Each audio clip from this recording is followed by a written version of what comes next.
ఓం శాంతి. Murali date 6/11/2025. ఈరోజు బాబా చెప్తున్నారు, మనమందరం తీరం పైన నుంచున్నాము. ఇప్పుడు మనం తీరం నుండి అవతలకు వెళ్ళాలి.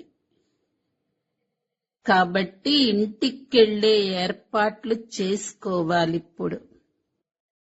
మన స్థితి అచలంగా స్థిరంగా ఉండాలి అంటే ఒక్కరి వైపే చూస్తూ ఉండండి. గడిచిపోయిందేదో గడిచిపోయింది, దాన్ని చింతన చేయకండి. ముందుకు వెళుతూ ఉండండి. ఇప్పుడు మనం కలియుగ హద్దులను వదిలాం. ఇంకా వెనక్కెందుకు చూడాలి? వాటి వైపు బుద్ధి కూడా వెళ్ళకూడదు. ఇదే సూక్ష్మ చదువంటే. వదిలిన వాటి వైపుకు బుద్ధి వెళ్ళకూడదు. ఏం చెప్పారు? స్థితి స్థిరంగా ఉండాలంటే గడిచిన విషయాల చింతన చేయకండి.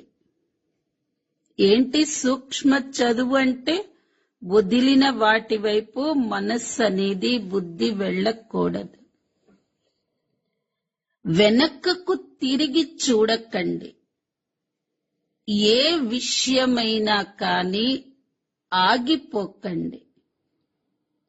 ఒక్క బాబా వైపు చూస్తూ తన స్థితిని ఏకరసంగా ఉంచుకోవాలి. ఇప్పుడు మనం తీరంలో నుంచున్నాం. ఇంటికి వెళ్ళాలి అన్నది గుర్తుండాలి. పొరపాట్లు చెయ్యటం మానేయండి. స్థితిని తయారు చేసుకోవటానికి గుప్తంగా శ్రమ చేస్తూ ఉండాలి. అందరికీ ప్రియమైన వారిగా కావాలి అంటే అన్నిటికీ న్యారాగా ప్యారాగా ఉండండి. నిస్సంకల్ప స్థితి యొక్క విశేషత ఉండాలి. అప్పుడే అందరికీ ప్రియమైన వారిగా అవుతాము. అతీతంగా ఉన్నప్పుడే అందరి హృదయపూర్వక ప్రేమ స్వతహాగా లభిస్తుంది. వారు తమ శక్తివంతమైన నిస్సంకల్ప స్థితి శ్రేష్ఠ కర్మల ద్వారా అనేకుల సేవకు నిమిత్తంగా అవుతారు. అందుకనే ఎవరు న్యారా ప్యారాగా ఉండేవారు.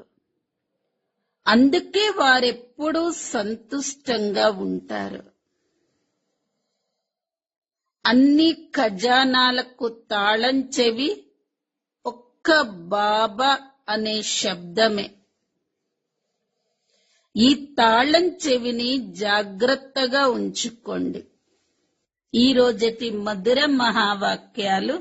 మధురమైన పిల్లలు, ఇప్పుడు మీరు తీరం పైన నుంచున్నారు.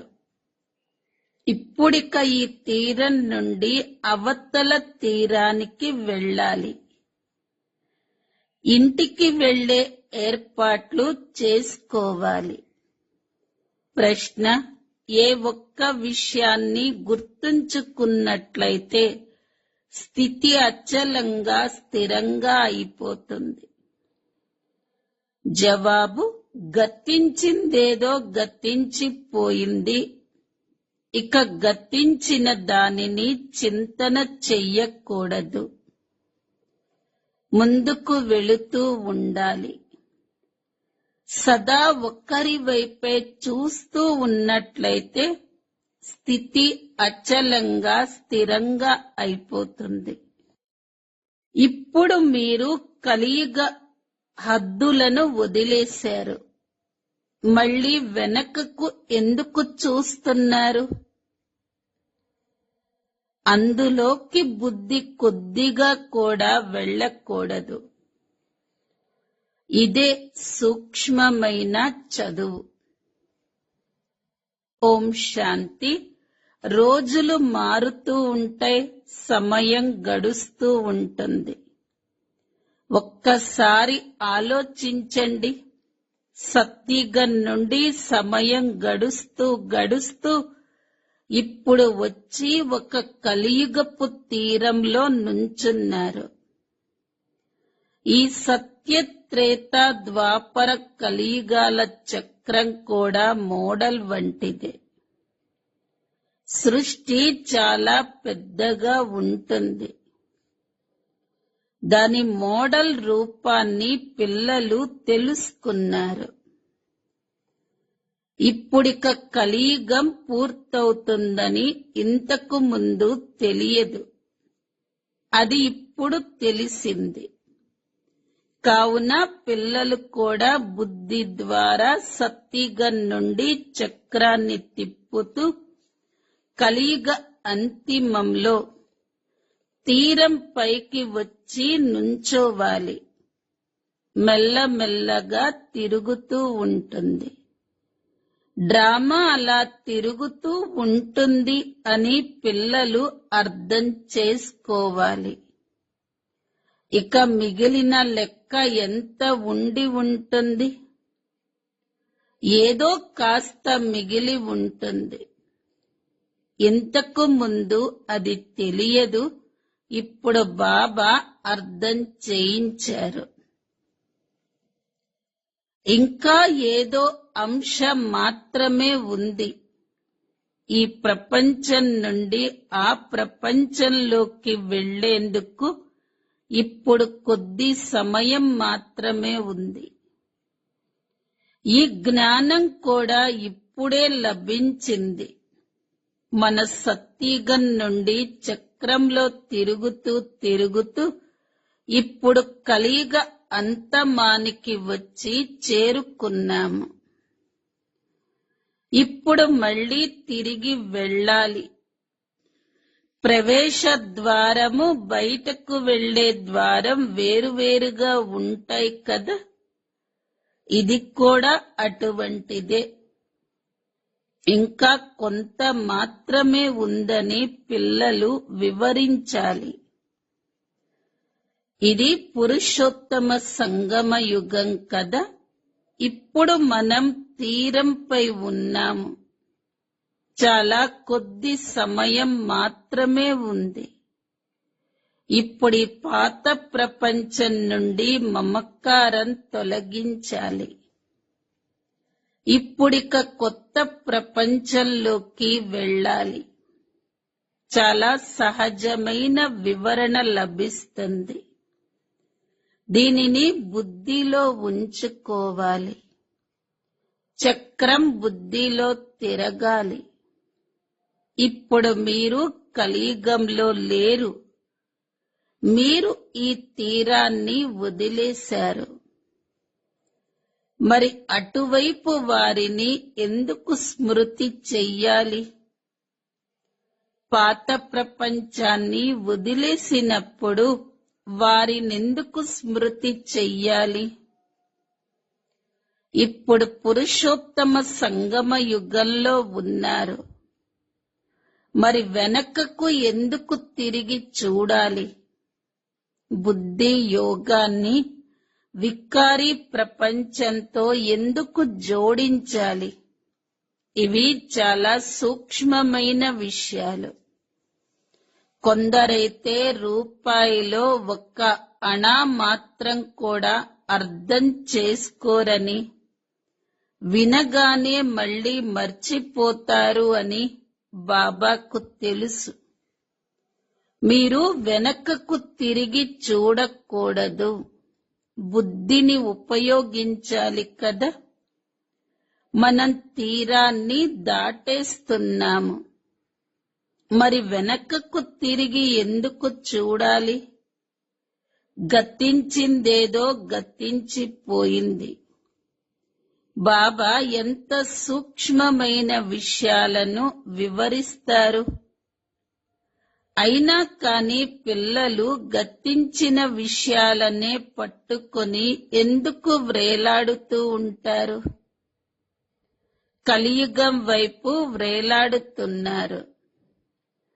మీ భుజాన్ని ఇటువైపుకు తిప్పుకోండి. ఈ పాత ప్రపంచం మీకు పనికి వచ్చేది కాదు అని బాబా అంటారు. బాబా పాత ప్రపంచం నుండి వైరాగ్యం కలిగిస్తారు. కొత్త ప్రపంచం ముందుంది. పాత ప్రపంచంపై వైరాగ్యం ఉంది. నా స్థితి ఏ విధంగా ఉందా అని ఆలోచించండి. బాబా పాస్ట్ ఈజ్ పాస్ట్ అని అంటారు. గతించిన విషయాలను చింతన చెయ్యకండి. పాత ప్రపంచంలో ఎటువంటి ఆశను ఉంచకండి. ఇప్పుడు మేము సుఖధామంలోకి వెళ్ళాలి అన్న ఒకే ఉన్నతమైన ఆశను ఉంచుకోవాలి. బుద్ధిలో సుఖధామమే గుర్తుండాలి. వెనక్కకు ఎందుకు తిరగాలి? కానీ చాలా మంది వెన్ను చూపుతారు. మీరిప్పుడు పురుషోత్తమ సంగమ యుగంలో ఉన్నారు. పాత ప్రపంచం నుండి పక్కకు తప్పుకున్నారు. ఇది అర్థం చేసుకోవలసిన విషయం కదా. ఎక్కడా ఆగకూడదు, ఎక్కడా చూడకూడదు. గతించిన దానిని స్మృతి చెయ్యకూడదు. ముందుకే వెళుతూ ఉండండి. వెనకకి చూడకండి అని బాబా అంటారు. ఒకే వైపుకు చూస్తూ ఉండండి. అప్పుడే అచలంగా, స్థిరంగా, చలించని స్థితి నిలవగలదు. అటువైపుకు చూస్తూ ఉన్నట్లయితే పాత ప్రపంచపు మిత్ర సంబంధికులు మొదలైన వారు గుర్తొస్తూ ఉంటారు. నెంబర్ వారీగా అయితే ఉంటారు కదా. ఈ రోజు చూస్తే బాగా నడుస్తూ ఉంటారు. రేపు పడిపోతే మనస్సు పక్కకు వెళ్ళిపోతుంది. ఎటువంటి గ్రహచారం కూర్చుంటుందంటే ఇక మురళి వినాలి అని కూడా అనిపించదు. అలా జరుగుతుంది కదా. ఇప్పుడు మీరు సంగమ యుగంలో నుంచున్నారు. కావున మీ ముఖాన్ని ముందుకు ఉంచుకోవాలి. మీ ముందు కొత్త ప్రపంచం ఉంది. అప్పుడే సంతోషం ఉంటుంది. ఇది ఇంకా కొద్ది దూరంలోనే ఉంది. ఇప్పుడు మన దేశపు వృక్షాలు కనిపిస్తున్నాయి. ఇప్పుడు మనం పిలిస్తే వారు వెంటనే వింటారు అని అంటారు కదా. ఇక కొద్ది దూరంలోనే ముందు ఉంది. మీరు స్మృతి చేస్తారు మరియు దేవతలు వచ్చేస్తారు. ఇంతకు ముందు అలా వచ్చేవారు కాదు కదా. సూక్ష్మవతనం నుండి మెట్టినింటి వారు వచ్చేవారా? ఇప్పుడైతే పుట్టింటి వారు, మెట్టింటి వారు అక్కడకు వెళ్లి కలుసుకుంటారు. అయినా పిల్లలు నడుస్తూ నడుస్తూ మర్చిపోతారు. బుద్ధి యోగం వెనకకు వెళ్ళిపోతుంది. మీ అందరికీ ఇది అంతిమ జన్మ. మీరు వెనకకు తిరగకూడదు. ఇప్పుడు అవతల తీరానికి చేరుకోవాలి అని బాబా అంటారు. ఈ వైపు నుండి ఆ వైపుకు వెళ్ళాలి. మృత్యువు కూడా సమీపంగా వస్తూ ఉంటుంది. ఇంకా కేవలం కొన్ని అడుగులు వెయ్యాలి. నావ తీరానికి చేరుతున్నప్పుడు అటువైపుకు అడుగులు వెయ్యవలసి ఉంటుంది కదా. పిల్లలైన మీరు తీరంపై నుంచోవాలి. మీ బుద్ధిలో ఆత్మలు తమ మధురమైన ఇంటికి వెళతాయి అని ఉంది. ఇది గుర్తున్న సంతోషం మిమ్మల్ని అచలంగా స్థిరంగా చేసేస్తుంది. ఈ విచార సాగర మంథనం చేస్తూ ఉండాలి. ఇది బుద్ధికి సంబంధించిన విషయం. ఆత్మైన మనం అటు వెళుతున్నాం. ఇప్పుడిక అతి సమీపంగా ఉన్నాము. ఇంకా కొద్ది సమయం మాత్రమే ఉంది. దీనినే స్మృతి యాత్ర అని అంటారు. ఇది కూడా మర్చిపోతారు. చార్టు వ్రాయటం కూడా మర్చిపోతారు. బాబా ఏదైతే చెప్తున్నారో ఆ విధంగా భావిస్తున్నారా? నేను ఇక అతి సమీపంగా కొద్ది దూరంలో నుంచున్నాను అని భావించే స్థితి నాకు ఉన్నదా అని మీ హృదయంపై చెయ్యి పెట్టుకుని పరిశీలించుకోండి. బుద్ధిలో ఒక్క బాబానే గుర్తుండాలి. బాబా స్మృతి యాత్రను భిన్న భిన్న రకాలుగా నేర్పిస్తూ ఉంటారు. ఈ స్మృతి యాత్రలోనే నిమగ్నమై ఉండాలి. ఇప్పుడిక మనం తిరిగి వెళ్ళాలి. ఇక్కడ అన్ని అసత్యమైన సంబంధాలే. సత్యమైనది సత్యుగపు సంబంధమే. నేను ఎక్కడ నుంచున్నాను అని మిమ్మల్ని మీరు చూసుకోండి. సత్యుగం నుండి బుద్ధిలో ఈ చక్రాన్ని గుర్తు చేసుకోండి. మీరు స్వదర్శన చక్రధారులు కదా. సత్యుగం నుండి చక్రాన్ని తిప్పుతూ ఇప్పుడు తీరంలో నుంచున్నారు. గమ్యానికి చాలా దగ్గరగా ఉన్నారు. కొంతమంది తమ సమయాన్ని ఎంతగానో వ్యర్థం చేసుకుంటూ ఉంటారు. 5-10 నిమిషాలు కూడా కష్టంగా స్మృతిలో ఉంటారు. రోజంతా స్వదర్శన చక్రధారులుగా అవ్వాలి, కాని అలా అయితే లేరు. బాబా భిన్న భిన్న రీతుల్లో అర్థం చేయిస్తారు. అది ఆత్మ విషయమే. మీ బుద్ధిలో చక్రం తిరుగుతూ ఉంటుంది. బుద్ధిలో ఇది ఎందుకు స్మృతి ఉండదు? ఇప్పుడు మనం తీరంపై నుంచున్నాము. ఈ తీరం బుద్ధిలో ఎందుకు గుర్తుండదు? మేము పురుషోత్తములుగా అవుతున్నాము అని మీకు తెలిసాక ఇక వెళ్లి తీరంపై నుంచోవాలి. నడుస్తూనే ఉండండి. ఇది ఎందుకు అభ్యాసం చెయ్యరు? బుద్ధిలోకి చక్రం ఎందుకు రాదు? ఇది స్వదర్శన చక్రం కదా. బాబా ప్రారంభం నుండి మొత్తం చక్రమంతటి గురించి వివరిస్తూ ఉంటారు. మీ బుద్ధి మొత్తం చక్రమంతా తిరిగి తీరంపై వచ్చి నుంచోవాలి.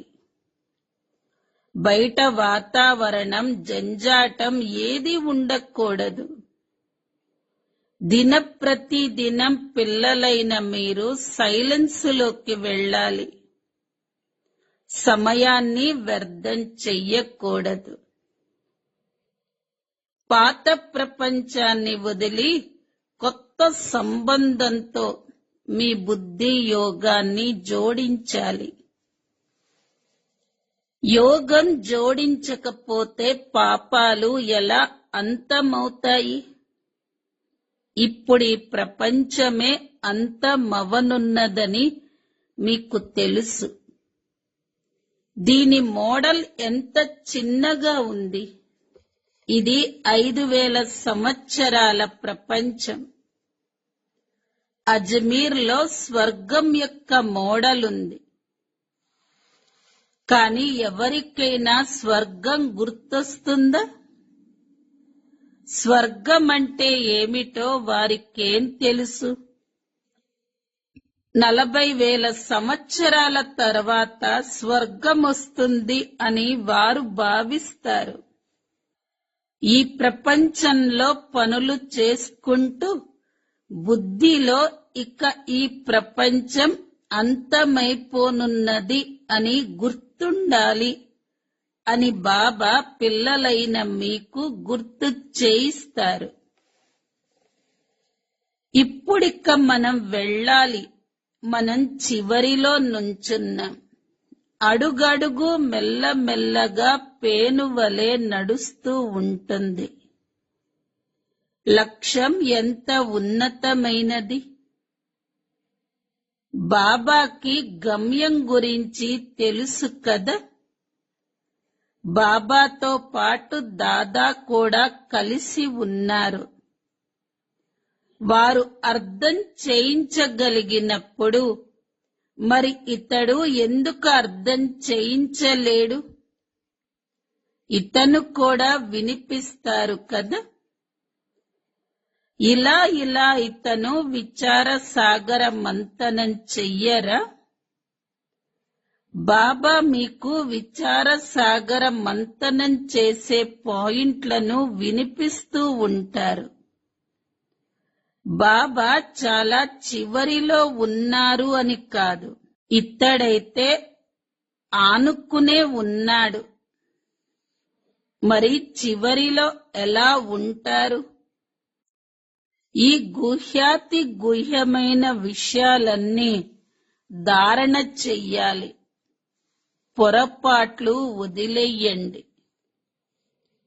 బాబా వద్దకు 2-3 సంవత్సరాల తర్వాతొస్తారు. మేము తీరానికి సమీపంగా నుంచున్నాము. ఇప్పుడిక వెళ్ళాలి అన్న స్మృతి వారికి ఉంటుందా? అటువంటి స్థితి ఉన్నట్లయితే ఇంకేం కావాలి? డబల్ కిరీటదారులు అన్న పేరు మాత్రమే ఉంటుంది. అంతేకాని అలాంటి ప్రకాశ కిరీటమేది అక్కడ ఉండదు. అది పవిత్రతకి గుర్తు అని కూడా బాబా వివరించారు. ధర్మస్థాపకులు ఎవరైతే ఉన్నారో వారు అందరికీ తప్పకుండా ప్రకాశాన్ని చూపిస్తారు. ఎందుకంటే వారు నిర్వికారులుగా సతో ప్రధానంగా ఉంటారు. ఆ తర్వాత మళ్ళీ రజో తమోలలోకి వస్తారు. పిల్లలైన మీకు జ్ఞానం లభిస్తుంది. అందులో నిమగ్నమైపోయి ఉండాలి. మీరు ఈ ప్రపంచంలో ఉంటున్న మీ బుద్ధి యోగం అక్కడ నిమగ్నమై ఉండాలి. వీరితో కూడా తోడు నిర్వర్తించాలి. ఈ కులానికి చెందిన వారు ఎవరైతే ఉంటారో వారు వెలువడుతూ ఉంటారు. అంటు కట్టాలి. ఆది సనాతన దేవీ దేవతా ధర్మం వారు ఎవరైతే ఉంటారో వారు తప్పకుండా ముందు వెనక వస్తూ ఉంటారు.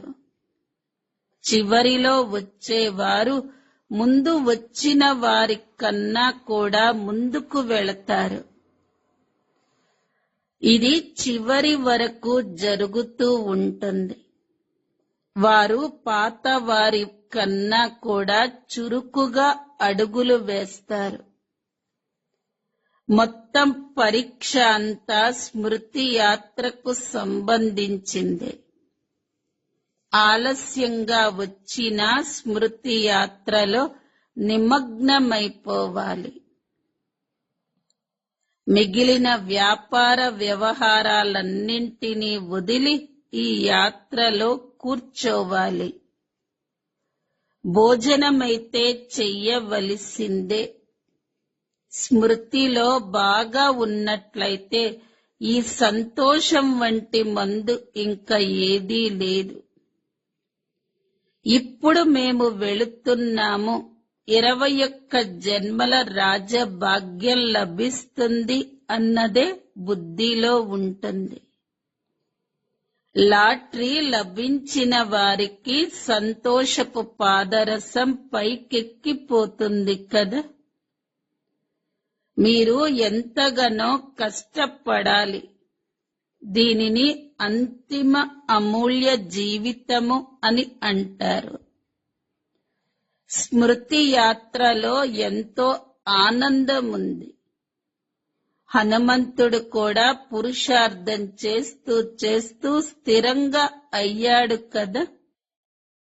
అడవి అంతటికీ మంటలంటుకున్నాయి. రావణ రాజ్యం తగలబడిపోయింది. ఇదంతా ఒక కథగా తయారు చేశారు. ఇప్పుడు బాబా యథార్థమైన విషయాన్ని వివరిస్తున్నారు. రావణ రాజ్యం అంతమైపోతుంది. స్థిరమైన బుద్ధి అని దీనినే అంటారు. ఇప్పుడిక మనం తీరంపై నుంచున్నాము. ఇక మనం వెళ్ళిపోతున్నాము. మీరు స్మృతిలో ఉండేందుకు పురుషార్థం చెయ్యండి. అప్పుడు సంతోషపు పాదరసం పైకి ఎక్కుతుంది. ఆయువు కూడా యోగ బలం ద్వారానే పెరుగుతుంది. ఇప్పుడు మీరు అన్ని దైవీ గుణాలను ధారణ చేస్తారు. మళ్ళీ ఇవి అర్ధకల్పం కొనసాగుతాయి. ఈ ఒక్క జన్మలో మీరు ఎంతటి పురుషార్థం చేస్తారంటే దానితో మీరు వెళ్లి లక్ష్మీనారాయణలుగా అవుతారు. మరి ఎంత పురుషార్థం చెయ్యాలి? ఇందులో పొరపాట్లు చెయ్యకూడదు. సమయం వ్యర్థం చేసుకోకూడదు. ఎవరు చేస్తే వారు పొందుతారు. బాబా శిక్షణను ఇస్తూ ఉంటారు. కల్ప కల్పము మేమే విశ్వాధిపతులుగా అవుతాము అని మీరు భావిస్తారు. ఇంత కొద్ది సమయంలో మీరు అద్భుతం చేసేస్తారు. మొత్తం ప్రపంచమంతటినీ మార్చేస్తారు. బాబాకి ఇది పెద్ద విషయమేమీ కాదు. కల్పకల్పము ఇది చేస్తారు.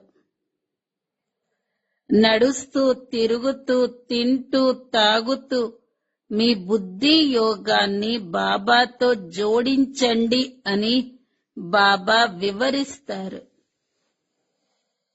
ఈ గుప్తమైన విషయాన్ని పిల్లలకు బాబానే కూర్చొని అర్థం చేయిస్తారు. మీ స్థితిని బాగా స్థిరపరుచుకుంటూ ఉండండి, లేకపోతే ఉన్నత పదవిని పొందలేరు. పిల్లలైన మీరు నెంబర్ వారీగా పురుషార్థమనుసారంగా కష్టపడతారు. ఇప్పుడు మేము తీరంపై నుంచున్నాము అని మీరు భావిస్తారు.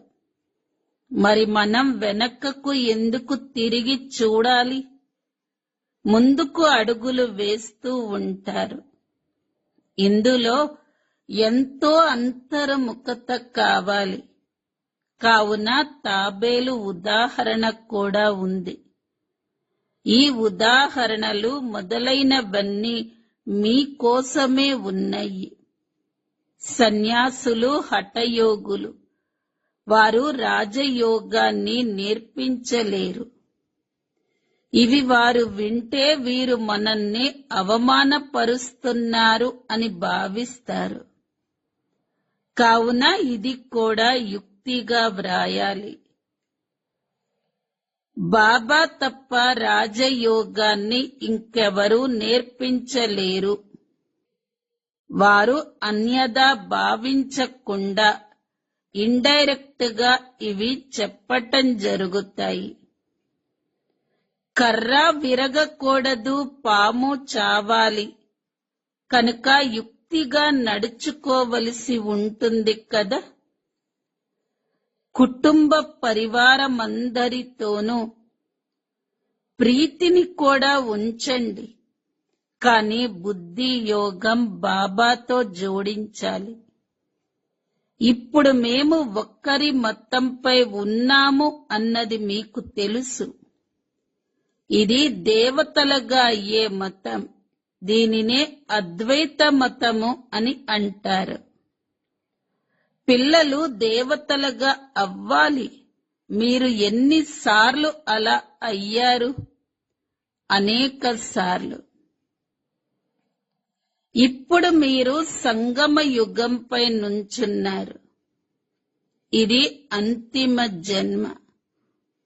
ఇప్పుడిక వెళ్ళాలి. వెనకకు చూసేదేముంది? చూస్తూ కూడా మీరు మీ అచంచల స్థితిలో నుంచొని ఉండండి. లక్ష్యాన్ని మర్చిపోకూడదు. మాయపై విజయాన్ని పొందే మహావీరులు వీరే. ఓటమి మరియు గెలుపుల ఈ చక్రం తిరుగుతూనే ఉంటుంది అని ఇప్పుడు మీరు అర్థం చేసుకున్నారు. బాబా ఇచ్చే జ్ఞానం ఎంత అద్భుతమైనది. ఇది ఇంతకు ముందు తెలుసా? స్వయాన్ని బిందువుగా భావించాలి. ఇంత చిన్న బిందువులో పాత్ర నిండి ఉంది. ఈ చక్రం తిరుగుతూ ఉంటుంది. ఇది చాలా అద్భుతమైనది. అద్భుతం అని వదిలివేయవలసి ఉంటుంది. అచ్చ, మధురాతి మధురమైన ఆత్మిక పిల్లలకు మాతా పిత బాప్ దాదాల ప్రియ స్మృతులు మరియు గుడ్ మార్నింగ్. ఆత్మిక పిల్లలకు ఆత్మిక తండ్రి నమస్తే. ఆత్మిక పిల్లలవి ఆత్మిక తల్లి తండ్రులకు ప్రియ స్మృతులు, గుడ్ మార్నింగ్ మరియు నమస్తే. ధారణ కొరకు ముఖ్య సారం. మొదటి పాయింట్, వెనకకు తిరిగి చూడకూడదు. ఏ విషయంలోనూ ఆగిపోకూడదు. ఒక్క బాబా వైపే చూస్తూ మీ స్థితిని ఏకరసంగా ఉంచుకోవాలి. రెండో పాయింట్, ఇప్పుడు మేము తీరంపై కూర్చున్నాము, ఇక ఇంటికి వెళ్ళాలి అన్నది బుద్ధిలో గుర్తుంచుకోవాలి. పొరపాట్లు చెయ్యటం వదిలేయాలి. మీ స్థితిని తయారు చేసుకునేందుకు గుప్తంగా కృషి చేస్తూ ఉండాలి. వరదానం: అందరి హృదయపూర్వక ప్రేమను ప్రాప్తి చేసుకునే న్యారే ప్యారే నిస్సంకల్ప భవ. ఏ పిల్లల్లో అయితే న్యారా ప్యారాగా ఉండే గుణము లేక నిస్సంకల్పంగా ఉండే విశేషత ఉందో, అనగా ఎవరికైతే ఈ వరదానం లభించి ఉందో వారు సర్వులకు ప్రియంగా అయిపోతారు. ఎందుకంటే న్యారాపన్ ద్వారా అందరి హృదయపూర్వకమైన ప్రేమ స్వతహాగా లభిస్తుంది. వారు తమ శక్తిశాలి నిస్సంకల్ప స్థితి లేక శ్రేష్ఠ కర్మల ద్వారా అనేక మంది సేవకు నిమిత్తంగా అవుతారు. అందువలన స్వయం వారు కూడా సంతుష్టంగా ఉంటారు. విదేహీ బాప్ దాదా దేహం యొక్క ఆధారాన్ని తీసుకోవలసి వస్తుందో మరియు ఇతరుల కళ్యాణం కూడా చేస్తారు. వారికి ప్రతి కార్యంలో సఫలత స్వతహాగా లభిస్తుంది. స్లోగన్: ఒక్క బాబా అనే శబ్దమే అన్ని ఖజానాలకు తాళం చెవి. ఈ తాళం చెవిని సదా సంభాళించి ఉంచుకోండి. అవ్యక్త ప్రేరణ పాయింట్: అశరీరి మరియు విదేహీ స్థితి యొక్క అభ్యాసం చెయ్యండి. ఏ సంస్కారాల టైట్నెస్ లేనప్పుడే ఒక్క సెకండ్లో శరీరం నుండి వేరుగా అవ్వగలుగుతారు.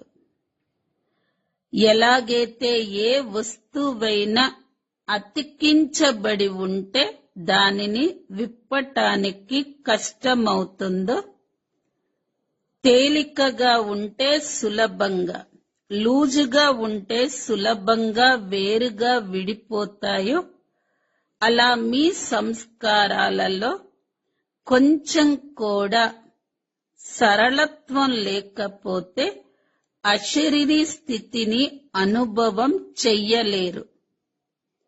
అందువలన ఈజీగా మరియు అలర్ట్ అంటే చురుకుగా ఉండండి. ఓం శాంతి.